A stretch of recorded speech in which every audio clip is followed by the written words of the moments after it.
السلام علیکم ورحمۃ اللہ وبرکاتہ۔ الحمد للہ نحمده ونستعینه ونستغفره ونؤمن به ونتوکل علیہ ونعوذ باللہ من شرور انفسنا ومن سیئات اعمالنا من يهده الله فلا مضل له ومن يضلله فلا هادي له ونشهد أن لا إله إلا الله وحده لا شريك له ونشهد أن محمدا عبده ورسوله أما بعد فأحسن الحديث كتاب الله وخير الهدي هدي محمد صلى الله عليه وسلم وشر الأمور محدثاتها وكل محدثة بدعة وكل بدعة ضلالة وكل ضلالة في النار أما بعد فأعوذ بالله السميع العليم من الشيطان الرجيم من حمزه ونفخه ونفسه بسم الله الرحمن الرحيم ليس على الذين آمنوا وعملوا الصالحات جناح فيما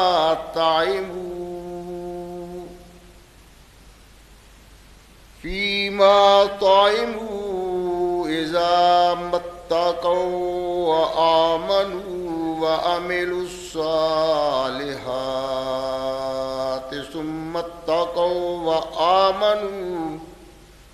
ثم اتقوا وأحسنوا والله يحب المحسنين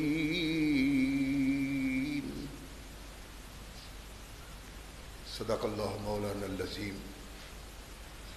وصدق رسولہ النبی الکریم۔ ہر قسم کی حمد و ثنا، تعریفات و توصیفات اس خالق و مالک کے لیے ہیں جس نے ساری کائنات کو تخلیق دیا اور اس کی حسن و آبادی کے لیے حضرت انسان کو تخلیق فرمایا۔ کروڑوں درود و سلام اس ہستی اقدس و مقدس پہ کہ جس کا نام نامی اسم گرامی ہے محمد۔ لاکھوں رحمتیں ان نفوس قدسیہ پہ کہ جنہوں نے سرور کائنات علیہ الصلاۃ والسلام سے اس کتاب کو وصول کیا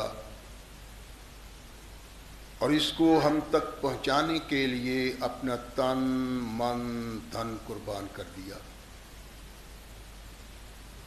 اللہ کی یہ بہت بڑی کرم نوازی ہے کہ اس نے اس ضابطۂ حیات کو ہم تک پہنچانے کے لیے ایسے مضبوط ذرائع اور اسباب استعمال فرمائے کہ ان کی موجودگی میں ہم بباغ دہل کہہ سکتے ہیں کہ یہ ضابطۂ حیات جو آج قرآن کی صورت میں ہمارے ہاتھوں میں موجود ہے،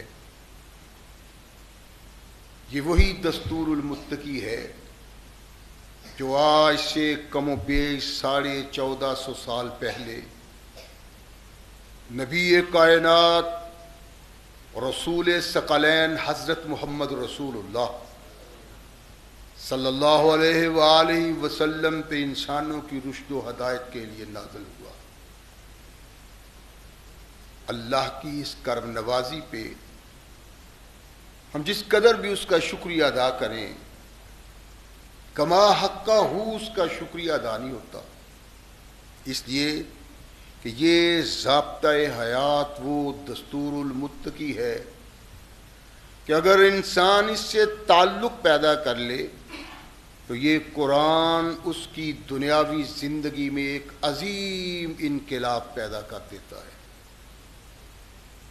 اور اگر اس کو اپنے جسم و روح پہ جاری و طاری کر لیا جائے تو یہی وہ واحد ضابطۂ حیات ہے جو انسان کو دنیا کے ساتھ ساتھ عقبہ کی کامیابی کی ضمانت بھی دیتا ہے۔ مگر صدحیف ایسے ضابطۂ حیات کی موجودگی کے باوجود آج ہم تختہ ارض پہ ایسی بد نصیبی کی زندگی بسر کر رہے ہیں کہ شاید کوئی دوسری قوم ہم سے بڑھ کے بد نصیب نہ ہو،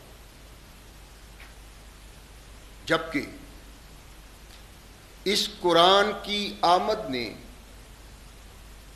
اس سے متعلق لوگوں کو عرب کے صحرا سے اٹھایا اور شہرت کی ان بلندیوں تک پہنچایا جس کا انسان تصور نہیں کر سکتا۔ اسی قرآن سے تعلق رکھنے والے آج ایسی خوف کی زندگی بسر کر رہے ہیں، پریشانی کی زندگی بسر کر رہے ہیں کہ اس پریشانی، اس خوف کو ماپا تولا نہیں جا سکتا۔ اس کا سبب کیا ہے کہ وہ صحرا کے بدو جاہل لوگ اگر اس ضابطۂ حیات سے تعلق پیدا کرتے ہیں تو وہ بڑی بڑی طاقتور قوموں کے قائد اور رہنما بن جاتے ہیں، لیکن آج اس قرآن سے تعلق رکھنے والے لوگ مادی لحاظ سے بھی طاقتور ہیں، علم کی بھی کوئی کمی نہیں، اسلحہ بھی بہت زیادہ ہے، لیکن عزت نہیں، وہ وقار نہیں، وہ عظمت نہیں جو ان لوگوں نے حاصل کی اس قرآن سے تعلق پیدا کر کے جن کو لوگ جاہل کہا کرتے تھے۔ آج ہماری بد نصیبی کا سبب اگر ہم جاننا چاہیں تو زیادہ تودو کی ضرورت نہیں، اپنے من میں ڈوب کر پا جا سراغ زندگی، تو اگر میرا نہیں بنتا نہ بن، اپنا تو بن۔ لیکن بد نصیبی ہے کہ آج ہم اپنا بھی نہیں بننا چاہتے، اور یہی سبب ہماری ذلت کا ہے، یہی سبب ہماری نکبت کا ہے۔ اسی بنا پہ ہم آج دنیا میں اتنے پریشان ہیں کہ کوئی دوسری قوم اتنی پریشان نہیں۔ اور کبھی سوچنے کی زحمت بھی گوارا نہیں کی کہ ہم تو انسان کو انسانیت سے آگاہ کرنے والے لوگ ہیں. ہم نے انسان کو جینے کا سلیقہ سکھایا. ہم نے انسان کو انسانیت سے آگاہ کیا اور ہم ہی آج اس سے بہت دور چلے گئے. اس بد نصیبی کا سبب یہ ہے کہ یہ قرآن ہمارے پاس موجود ہے اور محمد رسول اللہ صلی اللہ علیہ وسلم کی تعلیم، ان کی سنت، ان کے فرامین بھی موجود ہیں. ان سب سے تعلق پیدا کر کے وہ جو کچھ نہ تھے سب کچھ بن گئے، اور ہم جو سب کچھ ہیں وہ کچھ بھی نہ رہے. کبھی غور کیا ہے ہم نے؟ کبھی سوچ و بچار کی ہے ہم نے؟ اور یہی ہماری بد نصیبی کا بڑا سبب ہے کہ ہم سوچنے کو بھی تیار نہیں کہ آخر کیوں آسمان سے گرے ہیں اور زمین پر چلنے کا بھی سلیقہ نہیں. اس لیے کہ ہم نے اس قرآن کو پیش نگاہ تو رکھا، اس کو پڑھا تو صحیح، لیکن یہ جاننے کی کوشش نہیں کی کہ قرآن کہتا کیا ہے اور قرآن چاہتا کیا ہے. ہمیں نبی اقدس محمد رسول اللہ صلی اللہ علیہ وسلم سے محبت کا اظہار تو کرتے ہیں، لیکن ویسے محبت نہیں جیسے اللہ کے نبی سے محبت صحابہ نے کی تھی. اور چونکہ بعد میں آنے والے لوگوں میں وہ محبت پیدا ہوئی نہیں، تو پھر سمجھ میں آیا کہ اللہ نے یہ کیوں کہا تھا آمنوا کما آمن الناس، ایمان لاؤ جیسے محمد کے صحابہ ایمان لائے. ان کا کردار، ان کی محفل، ان کی تنہائی، ان کے لیل و نہار وہ تھے جو اللہ چاہتا تھا اور جس کے لیے محمد رسول اللہ صلی اللہ علیہ وسلم اس دنیا میں تشریف لائے. جب انہوں نے اللہ کے نبی علیہ الصلوۃ والسلام کی آواز پہ لبیک کہا، جب انہوں نے قرآن سے تعلق پیدا کیا، تو پھر قرآن بھیجنے والا بھی ان پہ مہربان ہوا. وہ معزز تھے زمانے میں مسلمان ہو کر، اور ہم خوار ہوئے تارک قرآن ہو کر. قرآن سے تعلق تو ہے، لیکن وہ نسبت نہیں جو اللہ چاہتے تھے اور جو محمد رسول اللہ صلی اللہ علیہ وسلم رہنمائی کرتے تھے. وہ لوگ بہت کمال کے لوگ تھے جو اللہ نے کہا ہے نا محمد رسول اللہ کو کہ میرے محبوب، یہ ہم نے انسانیت میں سے منتخب لوگ تیرے دامن سے وابستہ کیے ہیں. تو ان کے کردار سے یہی ثابت ہوتا ہے، وہ سب کچھ چلا جائے، جان چلی جائے، مال چلا جائے، آل اولاد چلی جائے، لیکن محمد رسول اللہ صلی اللہ علیہ وسلم کا فرمان پسے پشت نہیں جانا چاہیے. یہ سوچ تھی ان کی. رحمت کائنات علیہ الصلوۃ والسلام نے توحید کی طرف ان کو بلایا. وہ لوگ لبیک کہتے ہیں.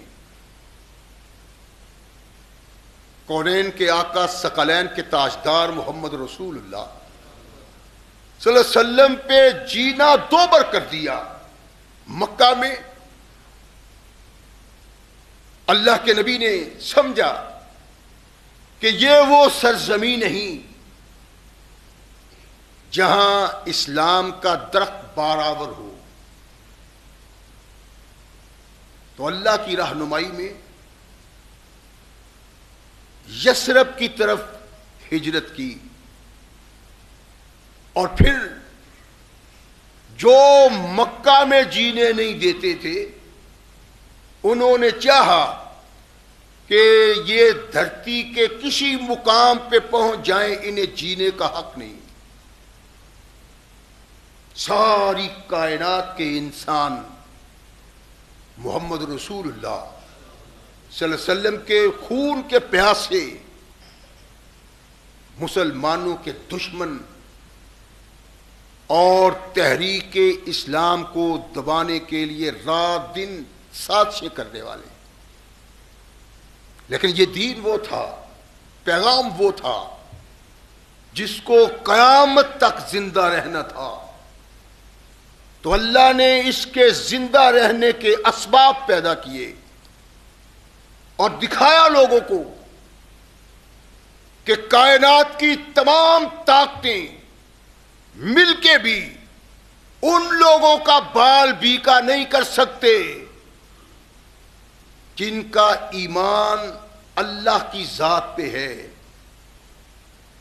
جن کے دل میں اللہ کے علاوہ کسی کو خوف نہیں، ان کو اسلحہ کی ضرورت نہیں، افراد کی قوت کی ضرورت نہیں، ایمان کی ضرورت ہے جو انسان کو ایسا کبھی بنا دیتا ہے کہ اس سے 10 گنا انسان بھی اس کے مقابلے میں ہو، وہ ان کو ہیج سمجھتا ہے اپنے سامنے۔ ان کے دل میں کسی کا خوف سماتا نہیں تھا، خیالات، افکار، سوچیں سب محمد رسول اللہ کے فرمان کے سامنے قربان کر دی۔ پھر اللہ کی رحمتوں کا نزول ہوا۔ مدینہ میں رہتے ہوئے عرب میں یہ آواز گونجی اور محمد رسول اللہ صلی اللہ علیہ وسلم کا پیغام پہنچا۔ کس سبب؟ ان لوگوں کے سبب جو رحمت کونین محمد رسول اللہ صلی اللہ علیہ وسلم پہ ایمان لائے تھے، ایمان کا اظہار کر کے وہ کردار دکھایا کہ اس کردار پہ نگاہ پڑے تو پتہ چلتا ہے کہ ایسے لوگوں کو وفادار کہتے ہیں۔ کونین کے آقا محمد رسول اللہ صلی اللہ علیہ وسلم نے خواب میں دیکھا کہ اللہ کے نبی کعبۃ اللہ کا دیدار کر رہے، اختلاف انتہا پہ، وہ خون کے پیاسے ہیں، ایک لمحہ کے لیے وہ یہ برداشت نہیں کرتے کہ محمد کا نام، ان کی تحریک دنیا میں پھیلے اور آگے بڑھے، قدم قدم پہ، لمحہ لمحہ پہ، جتنی وہ چاہتے تھے اپنی طاقت کے مطابق رکاوٹ کھڑی کرتے تھے۔ ان لوگوں کو مکہ میں قیادت حاصل تھی جو اس لمحہ کا انتظار کرتے تھے کہ محمد سے انتقام لیا جائے جو ہمارے ساتھ انہوں نے کیا ہے۔ دن رات کی سوچیں یہ تھی۔ اللہ کے نبی خواب دیکھتے ہیں کہ وہاں کعبۃ اللہ کا دیدار کرنے کے لیے، کعبہ کا طواف کرنے کے لیے رحمت کائنات محمد رسول اللہ صلی اللہ علیہ وسلم اپنے ساتھیوں کو ارشاد فرماتے اور کہا کہ یہ مجھے اللہ نے دکھایا ہے اور اس میں کوئی کمی بیشی نہیں، ایسا ہوگا۔ صحابہ نبی رحمت محمد رسول اللہ صلی اللہ علیہ وسلم کے ساتھ چلتے ہیں، مقام حدیبیہ پہ پہنچے تو کافروں نے طواف کعبہ سے روک دیا، آپ نہیں داخل ہو سکتے۔ کیوں؟ یہ تو ہر انسان کے لیے برابری کی حیثیت رکھتا ہے گھر، کوئی وہاں رہتا ہو یا نہ رہتا ہو، تمہیں روکنے کا حق نہیں۔ کہا تمام دنیا کے انسانوں کو روکنے کا حق نہیں، لیکن تمہیں آنے کی اجازت نہیں ہے۔ رحمت کائنات محمد رسول اللہ صلی اللہ علیہ وسلم نے سلسلہ گفتگو شروع کیا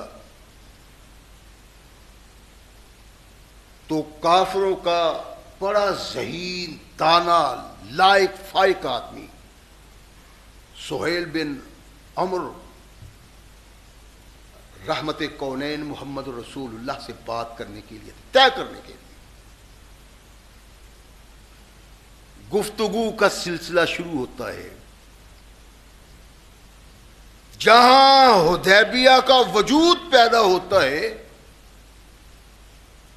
وہاں اس وجود کے ساتھ محمد رسول اللہ صلی اللہ علیہ وسلم کے کچھ صحابہ کا تعلق پیدا ہوتا ہے،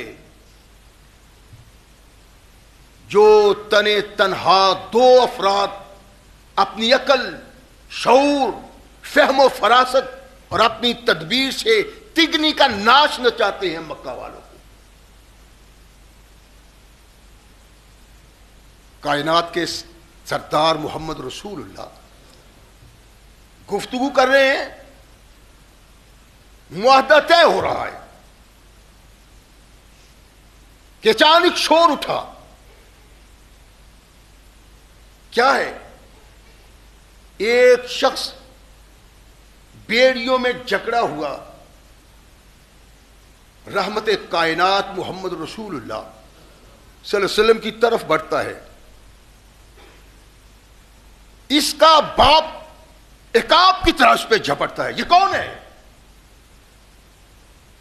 یہ سہیل بن عمر ہے اور یہ اس کا بیٹا ابو جندل ہے۔ اسلام لایا تھا نبی کونین محمد رسول اللہ صلی اللہ علیہ وسلم کی تعلیم، اللہ کے نبی کا واس اس کے دل و دماغ میں سہا گیا۔ آبا و اجداد کا دین چھوڑا، باپ نے ظلم و ستم کی انتہا کر دی، زخموں سے چور، خون رشتہ ہے اس کے جسموں سے۔ اللہ کے نبی محمد رسول اللہ صلی اللہ علیہ وسلم کے سامنے آیا تو سب سے پہلے جو سہیل بن عمر نے بات کی وہ تھی کہ محمد صلی اللہ علیہ وسلم، تیرا نام، تیرا کام، تیری شخصیت بہت بڑی ہے، لیکن آج پتہ چلے گا کہ تم وہی ہو جو ہمارے دل و دماغ میں ہمیشہ سے قائم اور دائم رہے ہو۔ کیا؟ کہنے لگا میرے بیٹے کو میرے سپرد کرو، اس لیے کہ تم نے عہد کیا ہے، یہ تحریر لکھی ہے کہ جو بھی مسلمان بن کے مکہ سے مدینہ آئے گا آپ اسے واپس لوٹانے کے مکلف ہوں گے۔ اور آگے بڑھ کے اپنے بیٹے کو پکڑا، جھنجھوڑتا ہوا کھینچتا ہے۔ بیٹا مسلمانوں سے مخاطب ہوتا ہے، مسلمانوں مجھے پھر ان لوگوں کے سپرد کر رہے ہو جنہوں نے مار مار کے میرا یہ حال کر دیا ہے، میرا سارا جسم زخموں سے اٹا پڑا ہے، اور اب میں پھر ان کے پاس جاؤں گا کہ میرے دین کو برباد کریں، میرے جسم کو پامال کریں۔ رحمت کائنات محمد رسول اللہ صلی اللہ علیہ وسلم کے اس غلام کی اس آواز پہ مسلمان تڑپ اٹھے، لیکن کونین کے آقا ثقلین کے تاجدار محمد رسول اللہ صلی اللہ علیہ وسلم ارشاد فرماتے ہیں ابو جندل صبر کرو اور اللہ سے اجر کی امید رکھو، واپس چلے جاؤ اللہ پہ اعتماد کرتے ہوئے۔ ایک وقت آئے گا کہ اللہ تیرے لیے بھی آسانیاں پیدا کرے گا اور جو دوسرے لوگ ہیں ان کے لیے بھی آسانیاں پیدا ہو جائیں۔ کونین کے آقا محمد رسول اللہ صلی اللہ علیہ وسلم ارشاد فرماتے ہیں صحابہ بے چین ہیں۔ ابو جندل نے جب محمد رسول اللہ صلی اللہ علیہ وسلم کی یہ بات سنی تو سر جھکا دیا کہ آقا اگر آپ کو یہی قبول اور منظور ہے، آپ کی یہی خواہش ہے کہ مجھے ویسے ہی درندوں کے سپرد کر دیا جائے جنہوں نے میرا یہ حشر کر دیا ہے، تو میں آقا کی بات زمین پہ گرنے نہیں دوں گا، میرا جسم حاضر ہے زخم کھٹانے کے لیے۔ رحمت کائنات محمد رسول اللہ صلی اللہ علیہ وسلم کا یہ غلام کونین کے آقا محمد رسول اللہ صلی اللہ علیہ وسلم کے فرمان کو سن کے بغاوت نہیں کرتا، یہ سمجھتا ہے کہ دنیا میں سب سے بڑی کامیابی، دنیا میں سب سے بڑا اعزاز، دنیا میں سب سے بڑی عزت اس میں ہے کہ کائنات کے آقا محمد رسول اللہ صلی اللہ علیہ وسلم کی بات کو اپنے سر کا تاج بنایا جائے۔ اس کو علم ہے اس نے کہاں جانا ہے، اس کو پتہ ہے اس کے ساتھ کیا ہوگا۔ پہلے تو صرف اسلام لانے کے جرم میں اس کے ساتھ ظلم و ستم ہوتا تھا، اس میں قیامت ٹوٹتی تھی، ظلم کے پہاڑ توڑے جا رہے تھے، اب اس کو اس کی بغاوت کی بھی سزا مل رہی ہے۔ لیکن کونین کے آقا محمد رسول اللہ صلی اللہ علیہ وسلم نے ارشاد فرما دیا، سر تسلیم خم ہے جو مزاج یار میں آئے، اللہ کے نبی آپ چاہتے ہیں تو ٹھیک ہے۔ رحمت کائنات محمد رسول اللہ صلی اللہ علیہ وسلم نے اس کو واپس بنایا، حدیبیہ سے فارغ ہو کے مدینہ آئے، ابھی چند دن گزرے تھے کہ ایک نوجوان آیا، عرض کرتا ہے آقا میں مکہ میں ہی رہ گیا تھا، آ نہیں سکا، اب آ گیا ہوں۔ کونین کے آقا، کونین کے ثقلین کے تاجدار، کونین کے آقا محمد رسول اللہ صلی اللہ علیہ وسلم نے اس کو قبول کیا، لیکن ابھی 2-3 دن گزرے ہیں کہ مکہ والوں کا پیغامبر آ گیا، مرسل آ گیا،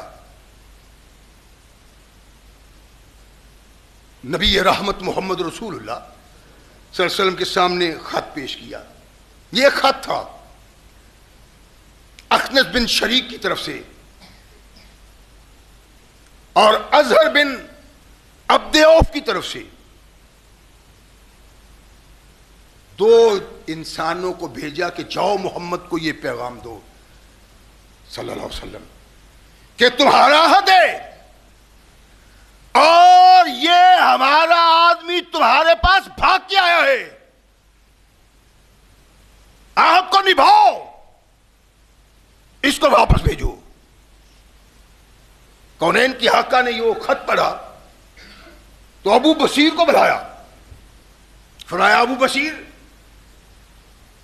یہ مکہ سے خط آیا ہے۔ انہوں نے سر چکایا ہوا ہے، ارشاد فرمایا کہ ان آنے والے 2 افراد کے ساتھ واپس چلے جاؤ۔ اللہ کے نبی کن لوگوں کے پاس، ایسے ظالموں کے پاس جو جنگل کے درندوں سے بھی زیادہ وحشی ہے، درندہ کاٹتے ہوئے شاید کبھی رحم کھا جائے، ان کے دلوں میں محمد کے غلاموں کے لیے کوئی رحم کا جذبہ نہیں ہے، میرا ایمان تباہ ہو جائے گا۔ ظلم و ستم کی چکی میں پھر پس جاؤں گا. اللہ کے نبی ارشاد فرمایا ابو بشیر میں محمد نے عہد کیا ہے اور میں کائنات کے انسانوں کی رہنمائی کے لیے آیا ہوں. جس بات کا عہد کیا ہے میں اس کو کسی قیمت پہ توڑنا نہیں چاہتا. اس لیے تم واپس چلے جاؤ اور اس بات پہ یقین رکھو کہ اللہ ضرور تمہاری مدد کرے گا. یہ دو افراد تھے جن کے متعلق میں نے عرض کیا ہے کہ انہوں نے تگنی کا ناچ نچایا مکہ والوں کو، ان کا جینا دوبر کر دیا. ابو بشیر کو کہا کہ چلے جاؤ. ابو بشیر چلے جاتے ہیں. اللہ کے نبی محمد رسول اللہ کا حکم ہے اور آپ ایک بھی صحابی، لاکھ سے اوپر کم و بیش صحابہ ہیں، آپ دور بھی نہیں خرد بھی لگا کے دیکھیں آپ کو کوئی صحابی ایسا نظر نہیں آئے گا جو محمد رسول اللہ کی بات کو پسے پشت ڈالتا ہو. سب کچھ قربان ہے. لیکن کائنات کے آقا محمد رسول اللہ صلی اللہ علیہ وسلم کے فرمان میں کوئی کمی نہیں آنی چاہیے، اس پہ داغ نہیں آنا چاہیے. سر جھکایا، ان کے ساتھ چلا گیا. ذوالحلیفہ میں پہنچے، ایک دیوار کے سائے میں بیٹھ گئے. ابو بشیر کہتا ہے اس عامری سے کہ عامری بھائی یہ تیری تلوار، اور میں یہ خوبصورت ہی ہے کہ کوئی کام بھی کر دکھاتی ہے، کسی کام بھی کی ہے کہ نہیں؟ اگر وقت پر جائے، اگر موقع آ جائے تو یہ کوئی کام بھی دکھا سکتی ہے کہ نہیں تمہاری تلوار؟ کہنے لگا اللہ رکھی کیوں ہے؟ بہت زبردست تلوار ہے. کہنے لگا میں دیکھ سکتا ہوں؟ کہنے لگا دیکھ لو. ابو بشیر نے تلوار اس کی لی، دو تین بار یوں اس کو کیا اور پھر تلوار کو لہرایا اور اس کی گردن اس کے جسم سے جدا کر دی. اس کام کو دیکھا اس غلام نے جو اس بنو عامر کے نوجوان کے ساتھ تھا، اس کا غلام تھا، وہ اٹھ بھاگا.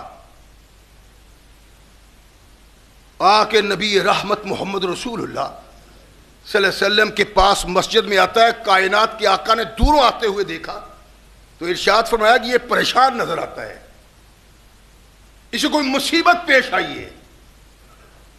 قریب آیا، ارشاد فرمایا کیا بات ہے؟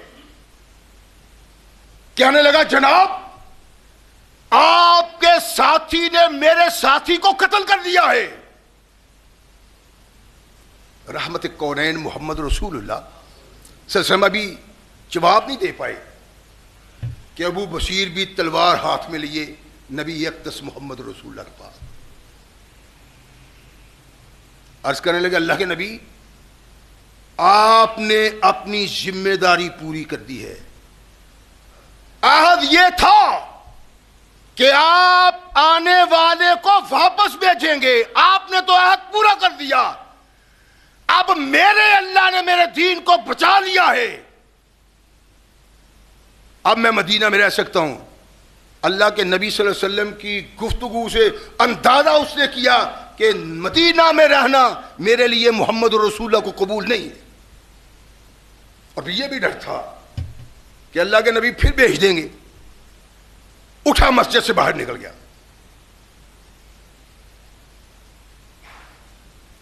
چلتا ہے سیف البحر میں، سمندر کے کنارے پہ، اس راستے پہ جو راستہ مکہ سے شام کو جاتا ہے. ڈیرے ڈال دیا. اب اس کو یہاں ٹھہرے چند ہی دن گزرے تھے کہ مکہ میں جو مجبور مقہور صحابہ تھے، گرے پٹے، ان کو پتا چلا کہ نبی کائنات محمد رسول اللہ صلی اللہ علیہ وسلم نے ابو بشیر کو یہ کہا تھا اور معاملہ یہاں تک پہنچا ہے. تو ابو بشیر سیف البحر میں ہے، سمندر کے اس کنارے پہ جس کنارے کے قریب سے شام کا راستہ گزرتا ہے. اب جو بھی مکہ سے نکلتا ہے اس کے پاس پہنچتا ہے، اور اس میں وہ شخص بھی ہے جو رحمت کائنات محمد رسول اللہ صلی اللہ علیہ وسلم کے پاس حدیبیہ میں پہنچا تھا، اور اللہ کے نبی نے کہا تھا واپس چلے جاؤ، لیکن اللہ تیرے لیے کوئی راستہ کھول دے گا، اور ان لوگوں کے لیے بھی جو تیرے جیسے مکہ میں مجہور اور مقہور بیٹھے ہوئے. آہستہ آہستہ صحابہ اس طرف جاتے ہیں، یہاں تک کہ مورخ کہتا ہے 60-70 صحابہ ابو بصیر کے پاس پہنچ گئے. اب ہے تو دو جن کی تدبیر، جن کی سوچ، جن کی لیاقت آسمان تک پہنچی ہوئی ہے. اکٹھا کیا سارے ساتھیوں کو، کہا دیکھو ہم پہ ظلم و ستم کی انتہا ہوئی ہے، زخموں سے چور ہے ہمارے جسم. ان لوگوں نے ظلم کرتے ہوئے کبھی اپنے دل میں رحم کی گنجائش پیدا نہیں ہونے دی. ان لوگوں سے انتقام لینا چاہیے اس ظلم کا جو ظلم ہم پہ ہوا ہے.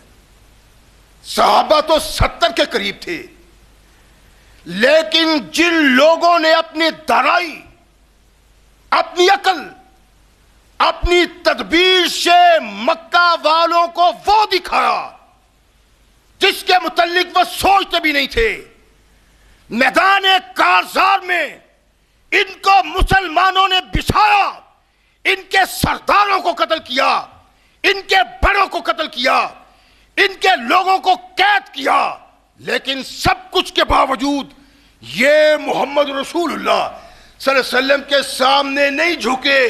ان دو انسانوں کے سامنے یوں جھکے ہیں کہ پریشانی کی انتہا ہو گئی. عہد نامہ تھا کہ جو بھی مکہ سے آئے گا اس کو واپس بھیجنا ہے. اب ان کو پریشانی ہوئی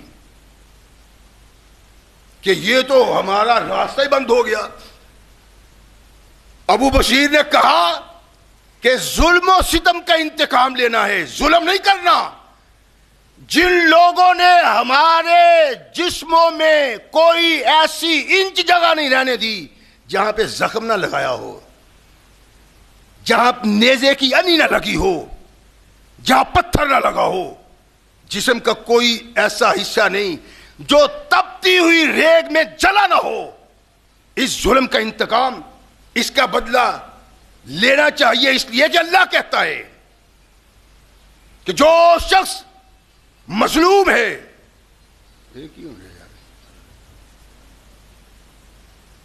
جو شخص مظلوم ہے وہ اپنے ظلم کا انتقام لے سکتا ہے. اس لیے ہمیں یہ کوشش کرنی چاہیے کہ جو قافلہ مکہ سے شام کو جاتا تجارت کے لیے، مکہ سے نکلنے والا شام نہ پہنچ سکے اور شام سے آنے والا مکہ نہ پہنچ سکے. امیر بنا لیا ابو بصیر کو. ابو بصیر نے تیار کیا اپنے ساتھیوں کو. ان کے پاس تو کچھ بھی نہیں ہے، لیکن ہر آنے والے قافلہ پہ حملہ ور ہوتے ہیں، اور جو کوئی قریشی ان کو نظر آتا ہے ایک لمحے میں سر جدا کر دیتے ہیں. ان کے پاس کچھ نہیں تھا، سب انہی کے پاس سے حاصل کیا. ان کے قافلوں پہ حملہ کر کے، ان کے لوگوں کو قتل کر کے. جب مکہ والوں کو اس بات کا علم ہوا کہ ابو بصیر اور ابو جندل نے ہمارا شام کا راستہ بند کر دیا ہے، تو نبی کائنات محمد رسول اللہ صلی اللہ علیہ وسلم کے حضور پیغام لکھتے بھیجتے ہیں کہ محمد صلی اللہ علیہ وسلم، ہمارا اور تمہارا حق تھا کہ جو بھی مکہ سے مدینہ آئے گا اس کو تم نے لوٹانا ہے. تم نے اپنا حق پورا کر لیا ہے. لیکن اب ہماری ایک درخواست ہے. کیا؟ فمن آتا منہم فہو آمن. اے محمد اس شک کو ختم کر دو. ہمارا کوئی مطالبہ نہیں. جو بھی مسلمان مکہ میں اسلام قبول کرتا ہے وہ اگر تمہارے پاس پہنچ جاتا ہے تو ہمارا مطالبہ نہیں ہے کہ اس کو واپس کرو. وہ تمہارا ہی ہے, اپنے پاس رکھیں, وہ تمہارے پاس رہے. لیکن ان کو کہو کہ ہمارا راستہ چھوڑ دیں. وہ مکہ کے متکبر, وہ مکہ کے باغی, نبی کائنات کے دشمن, بار بار اللہ کے نبی پہ حملہ آور ہونے والے, اللہ کے نبی اور صحابہ کے لشکر سے اتنا خوف زدہ نہیں ہے جتنا خوف زدہ ان دو انسانوں نے اپنی عقل اور اپنی تدبیر سے ان کو کر دیا ہے. گھٹنے ٹیکنے پہ مجبور ہو گئے. یہ کون ہے؟ کائنات کے آقا محمد رسول اللہ صلی اللہ علیہ وسلم کے غلام, جن کی زندگی, جن کی موت, جن کے لیل و نہار صرف اللہ کے لیے اور محمد رسول اللہ کے لیے تھے. یہ وہی تھے جنہوں نے کونین کے آقا محمد رسول اللہ صلی اللہ علیہ وسلم کے فرمان کو اپنے سر کا تاج بنایا اور اپنے آپ کو ذلیل دشمن کے سپرد کرنے پہ ذرا بھی ہچکچاہٹ محسوس نہیں کی اور نہ اعتراض کیا, نہ یہ اللہ کے نبی محمد رسول اللہ سے بار بار درخواستیں کی. درخواست کی لیکن اللہ کے نبی نے کہا نہیں, تم واپس جاؤ. تو وہ ظلم برداشت کرنے کے لیے, پتھر کھانے کے لیے, سنگریزوں پہ کھینچے جانے کے لیے, صحرا میں لٹانے جانے کے لیے اپنے آپ کو اس پریشانی کو قبول کرتے ہیں اور اپنے آپ کو اس کے لیے تیار کرتے ہیں. کیوں؟ اس لیے کہ محمد رسول اللہ صلی اللہ علیہ وسلم نے یہ ارشاد فرمایا تھا. میں نے عرض کیا تھا ابتدا میں کہ اس کا سبب کیا ہے کہ وہ ناتواں لوگ تھے, کمزور لوگ تھے, لڑنے کے لیے ان کے پاس کچھ نہ تھا, کھانے کے لیے ان کے پاس کچھ نہ تھا, لیکن جو ننگے پاؤں چلتے تھے, پھٹے کپڑے تھے, کھانے کے لیے کچھ نہ تھا, ان کا نام سن کے طاقتور دشمن کانپ جایا کرتا تھا. یہ کائنات کے آقا محمد رسول اللہ صلی اللہ علیہ وسلم کے اس ایمان کا نظارہ تھا جو ان لوگوں کے دلوں میں محمد رسول اللہ نے بھر دیا. ہم بھی تو مومن ہیں, ہم بھی تو مسلمان ہیں, لیکن کبھی ہم نے سوچا ہے؟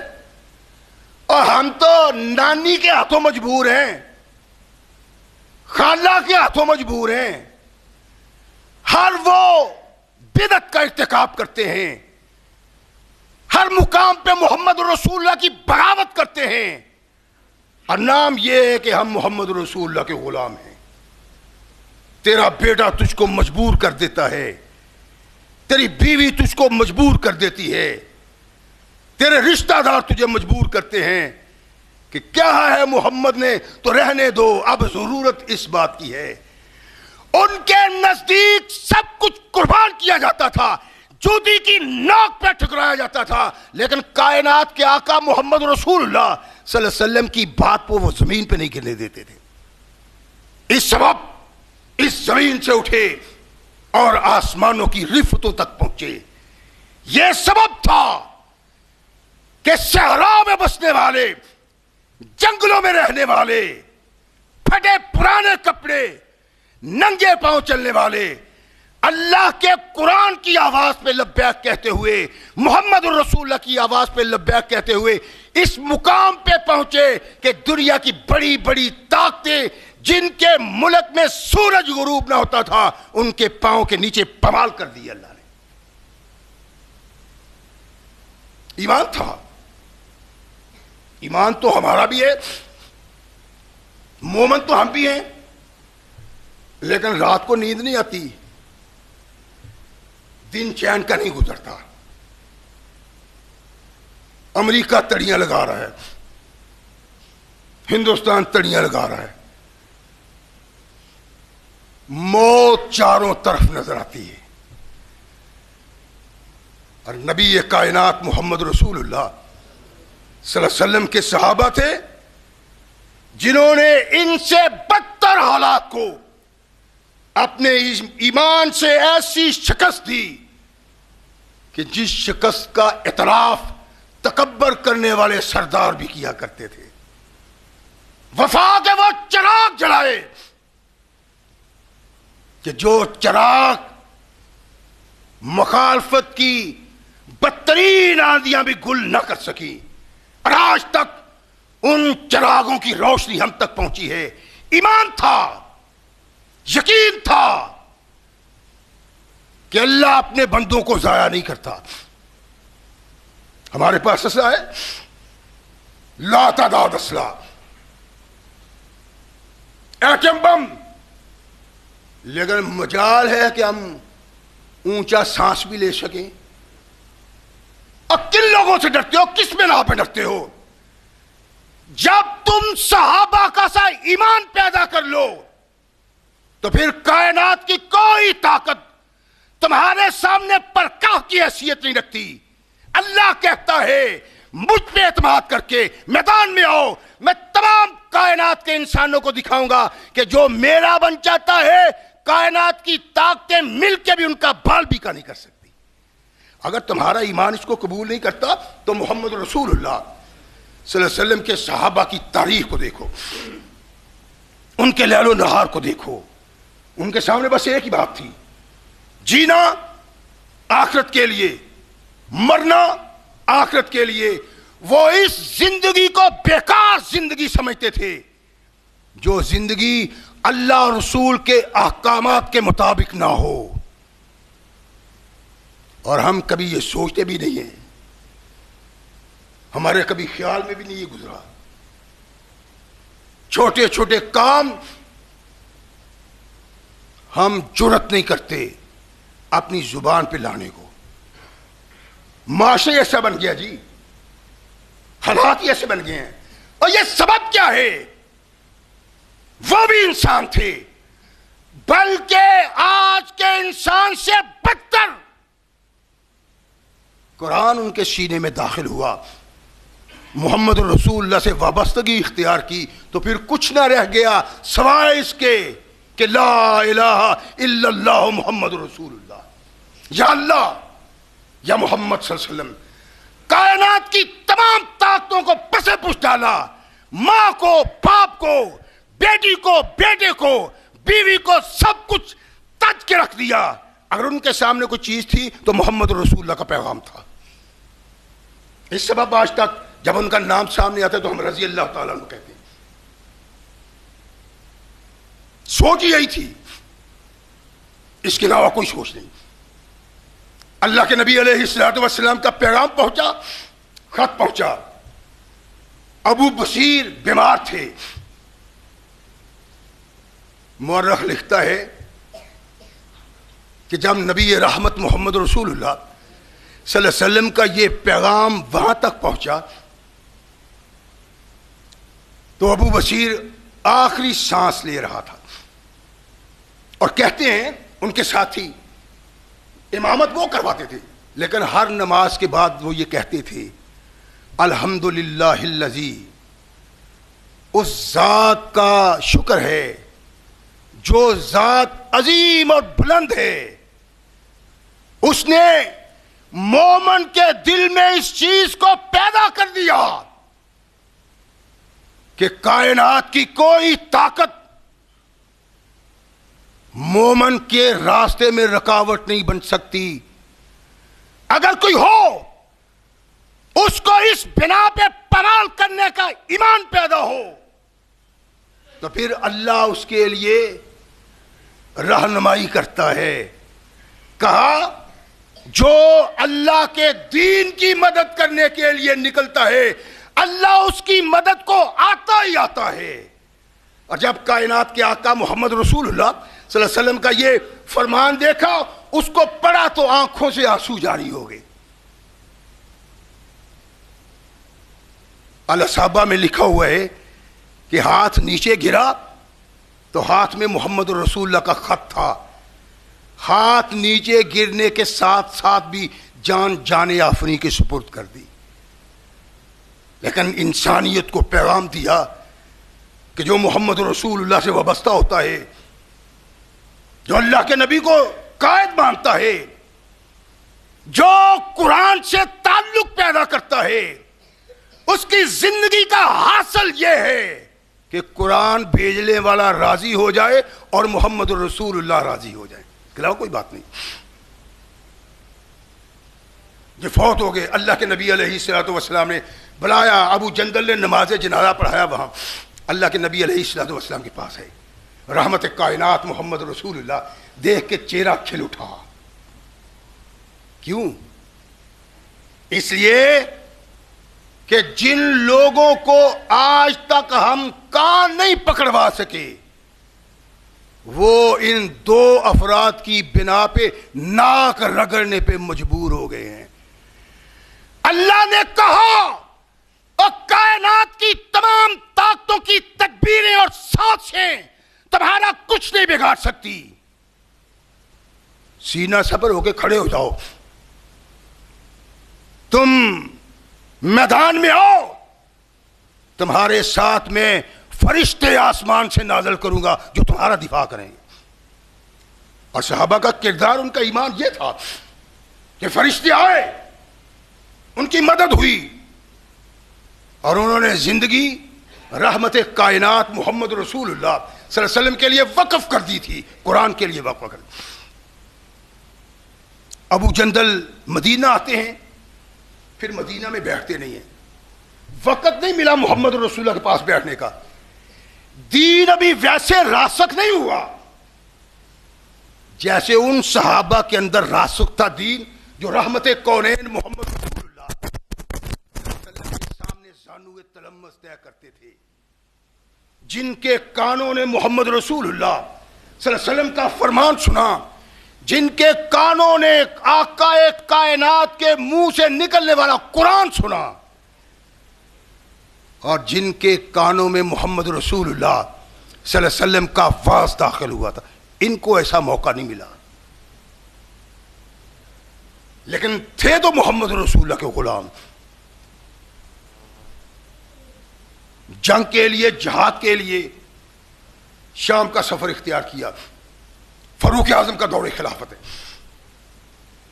ابو عبیدہ بن الجراح رضی اللہ تعالی عنہ قیادت کر رہے ہیں شام میں. ایک دن ان کے کانوں میں یہ آواز پڑتی ہے کہ ابو جندل، زرار بن الخطاب اور ابو الازور، تین آدمی ہیں جنہوں نے شراب پی لی. بیٹھے تھے، ایک سوچ تھی، پی لی لیکن پریشان ہیں. اللہ سے رو رو کے معافیاں مانگتے ہیں. رات بھی بے چین، دن بھی بے چین. کیوں؟ گناہ ہو گیا ہے. اور گناہ تو ہر انسان سے ہوتا ہے. الانسان مرکبۃ السہو والنسیان. بھول چوک تو انسان سے ہوتی ہے. اللہ کہتے ہیں اگر ہو گئی ہے تو اللہ سے معافی مانگ لو، وہ بڑا رحیم و کریم ہے. لیکن امیر لشکر کو علم ہوتا ہے کہ ان تینوں نے شراب پی لی ہے. بلایا، تم نے شراب پی ہے؟ نہیں جی. یہی ہونا تھا نا اگر ہم ہوتے تو. جرم کر کے بھی ہم انکار کرتے ہیں، بغاوت کر کے بھی ہم انکار کرتے ہیں، اللہ کے نبی سے تعلق توڑ کے بھی ہم انکار کرتے ہیں. یہ انکار ان کے قریب اور جھوٹ ان کے قریب بھی نہیں پھٹکا تھا. ہر قسم کی تکلیف برداشت کرتے تھے، ہر قسم کی تنگی برداشت کرتے تھے، ہر قسم کی سزا برداشت کرتے تھے، لیکن زبان سے جھوٹ نہیں نکلتا تھا. کیوں؟ کہ کونین کے آقا محمد رسول اللہ صلی اللہ علیہ وسلم سے سوال ہوا کہ اللہ کے نبی مسلمان فلاں فلاں گناہ کر سکتا ہے؟ فرمایا ہاں۔ عرض کی مسلمان جھوٹ بول سکتا ہے؟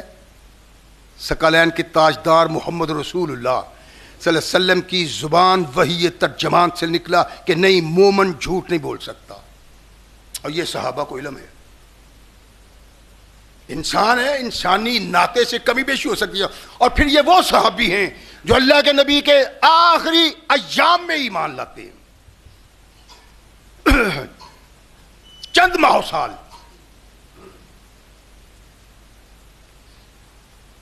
ابو عبیدہ بن الجراح نے بتایا، ارشاد فرمایا کہ وہ تم نے شراب پی ہے؟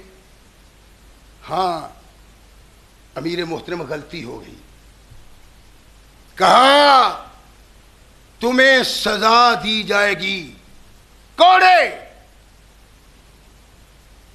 ابو دجانہ کہتے ہیں کہ امیر محترم کوڑے کیسے، کیوں کر کوڑے؟ یہ قرآن میں نہیں آتا؟ اللہ ارشاد فرماتے ہیں لیس علی الذین آمنوا وعملوا الصالحات جناح فیما طعموا اذا متقوا وآمنوا وعملوا الصالحات۔ نہیں آتا کہ اگر کوئی مومن ایمان کمی رکھتا ہے، نیک عمل بھی کرتا ہے، اس سے کوئی برائی ہو جاتی ہے، کوئی گناہ ہو جاتا ہے، تو وہ گناہ اللہ معاف کرنے والا ہے اگر پھر وہ تقوی اختیار کر لے۔ قرآن ہے۔ ابو عبیدہ بن الجراح رضی اللہ تعالی عنہ سیدنا فاروق اعظم سے رابطہ کرتے ہیں کہ جناب ان افراد نے شراب پی ہے اور ابو جندل قرآن کی آیت سے استدلال کر رہا، جھگڑ رہا ہے کہ کیوں سزا لیں، اللہ تو قرآن میں واضح طور پہ کہتے ہیں۔ سیدنا فاروق اعظم نے جب یہ پیغام سنا، خط پڑھا، تو ارشاد فرمایا کہ ابو جندل کو وہی گمراہ کر رہا ہے جس نے اس کو گمراہ کر کے گناہ کا ارتکاب کروایا ہے، اور وہی اس سے قرآن کی اس آیت کی بنا پہ تجھ سے جھگڑا کروا رہا ہے۔ فَاحْدُوهُمْ، حدود نافذ کرو ان پہ۔ رحمت کائنات محمد رسول اللہ صلی اللہ علیہ وسلم کے محبوب نے، اللہ کے نبی کے دائیں ہاتھ نے، ایمان کے لیے افتخار نے، جس کو دیکھ کے نبی رحمت محمد رسول اللہ اٹھ کے سینے سے لگاتے ہیں۔ فاروق کا پیغام ابو عبیدہ کو پہنچا کہ ان کو سزا دو۔ یہ کس بات سے استدلال کر رہا ہے، کس آیت سے استدلال کر رہا ہے؟ اور یہ آیت تو اس سبب آئی تھی کہ جب شراب کو حرام قرار دیا تو مسلمان پریشان ہو گئے کہ شراب آج حرام ہوئی ہے، کل ایک مسلمان شراب پیتا ہوا مر گیا ہے تو اس کا کیا بنے گا؟ پریشانی کا اظہار کرتے ہیں۔ اللہ نے آسمان سے جبریل کو بھیجا کہ احکامات آنے سے پہلے اگر کوئی کسی جرم کا ارتکاب کرتا ہے، کسی گناہ کا ارتکاب کرتا ہے، کسی خطا کا ارتکاب کرتا ہے جس سے پہلے منع نہیں کیا گیا، تو اس جرم، اس خطا کی بنیاد پہ اس کو پکڑ نہیں ہوگی۔ اس آیت کا تو مطلب یہ ہے، اور اس کے آنے کا سبب یہ ہے۔ ابو عبیدہ بن الجراح رضی اللہ تعالیٰ عنہ نے پاس بٹھایا، ارشاد میں تمہاری بات ٹھیک نہیں ہے، تمہیں سزا ملے گی۔ اچھا جی ٹھیک ہے، اگر اجازت ہو تو کل کا دن ہمیں دے دو۔ کیوں؟ کہنے لگے اس لیے کہ کل میدان قتال میں اترنا ہے، اگر لڑتے ہوئے شہید ہو گئے تو پھر ساقط ہو گئی یہ سزا، اور اگر ہم زندہ بچ گئے، قرآن کی اس آیت سے استدلال صحیح نہیں، تو پھر ہم سزا قبول کرنے کو تیار ہیں، ایک دن دے دو امیر محترم۔ ابو عبیدہ بن الجراح نے سنا تو ارشاد فرمایا ٹھیک ہے، کل کے دن کا قتال کر لو۔ لڑائی میں ابو الافزر شہید ہو جاتے ہیں اور ابو جندل اور زرار بن خطاب رہ جاتے ہیں. زخم لگے ہوئے ہیں, خون رستا ہے. امیر کے پاس آتے ہیں کہ امیر محترم, ہم نے جس جرم کا ارتکاب کیا تھا, جس گناہ کا ارتکاب کیا تھا, اللہ نے شہادت کے لیے ہمیں قبول نہیں کیا. ہمارا جسم زخمی حاضر ہے کہ محمد رسول اللہ کے فرمان کے مطابق ہمیں سزا دی جائے. اور زخمی جسم پہ کوڑے برسائے گئے. انہوں نے قبول کیے, انہوں نے برسائے, اس لیے کہ یہ محمد رسول اللہ کا فرمان تھا. یہ صحابہ کی زندگی.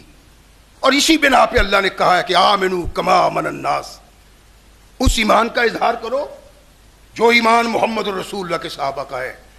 اور اللہ کی قسم, اگر اس ایمان کی جھلک ہمارے اندر آ جائے تو یہ کائنات کی طاقتیں, امریکہ, روس, چائنا, فرانس, آسٹریلیا, ہمارے سامنے ٹھہر ہی نہیں سکتے. ہم پہ دباؤ کی ایٹم بم تو ہمارے پاس بھی ہے, اور کہتے ہیں ہمارے لیڈر کہ جو طیارے ہم نے تیار کر لیا, جو ہمیں مل گئے ہیں, ان کا مقابلہ ہی کوئی نہیں. لیکن سانس بلند آواز سے نہیں لیتے کافر کے سامنے. محمد رسول اللہ صلی اللہ علیہ وسلم کے صحابہ وہ تھے جو ایک ایک, دو دو, 10 اپنے سے 10 گنا کافر کے سامنے کھڑے ہو کے کلمہ توحید بیان کیا کرتے تھے. انہی کے ان کردار کے سبب, ان کے انہی لیل و نہار کے سبب, ان کے انہی ایمان کے سبب اللہ نے قرآن میں نازل کیا کہ میرے محبوب انسانوں تک پہنچا دو, قیامت تک آنے والے انسان وہ تاریخ کو اٹھائیں, وہ حدیث کو اٹھائیں, وہ صحابہ کا کردار دیکھیں, اور جو کردار کی جھلک ان کی زندگی میں ہے اس کو قبول کریں. اسی ایمان کو اللہ قبول کرتا ہے.